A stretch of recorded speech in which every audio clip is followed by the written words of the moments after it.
खे मां छा कंदूं मूंखे मौला ॾींदो पंहिंजो सनम मूंखे मौला ॾींदो पंहिंजो सनम मूंखे मौला ॾींदो पंहिंजो सनम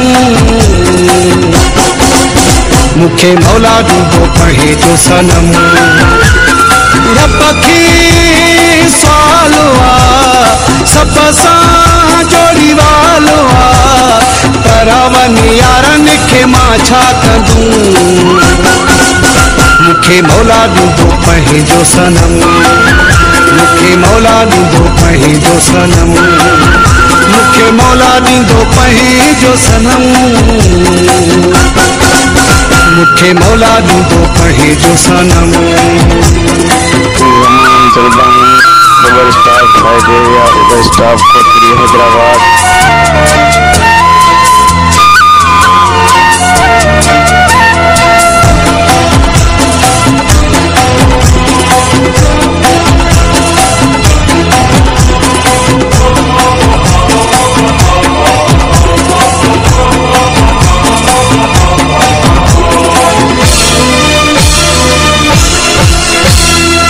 मुझी तबीयत अलग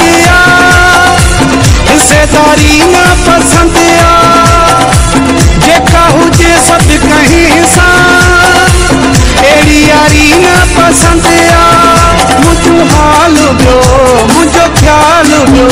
हिन ॻाल्हि खे थियो साल ॿियो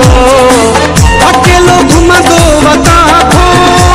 कंहिंखे कुझु न चवां थो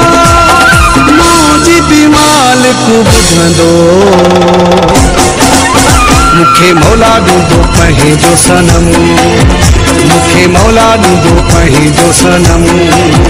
मूंखे मौला ॾींदो पंहिंजो सनम मूंखे मौला ॾींदो पंहिंजो सनम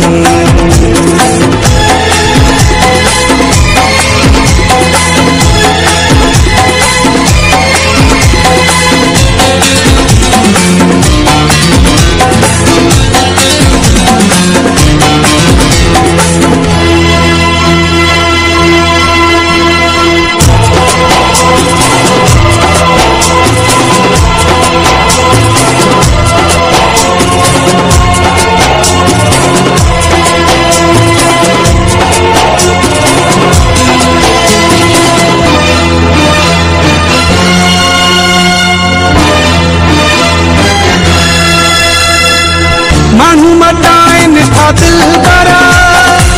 मुँह में आदत न आहे जहीं में आहे मिलावट उहा मोहब्बत न आहे सचो प्यार हुजे हिकु यार हुजे बेचैन दिल के करार हुजे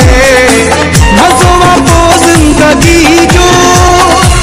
मज़ो आपो आशिकी जो सापो ठहंदो मूंखे मौला ॾींदो पंहिंजो सनम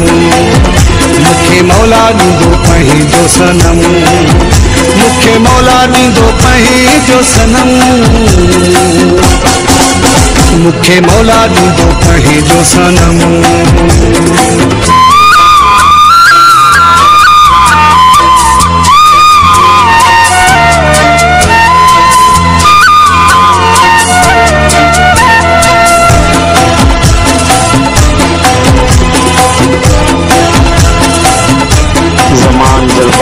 Kotri double staff Hyderabad Zaman Jalwani Kotri double staff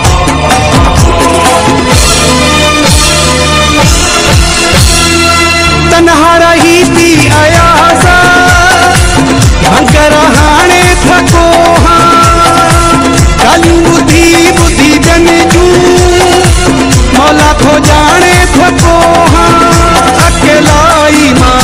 तन्हाई मां छुट्टी जान पे ही जुदाई मां मूंखे बि हक़ आहे जीअण जो की को नाहे को रोवण जो केसी ताईं विछोड़ो ही रहंदो मूंखे मौला ॾींदो पंहिंजो सनम मूंखे मौला ॾींदो पंहिंजो सनम मुखे मौला ॾींदो पंहिंजो सनम, मुखे मौला ॾींदो पंहिंजो सनम। रब खे सवालो आहे सभ सां जोड़ी वालो आहे, पर वञी यारनि खे मां छा कंदुमि, मुखे मौला ॾींदो पंहिंजो सनम, मुखे मौला ॾींदो।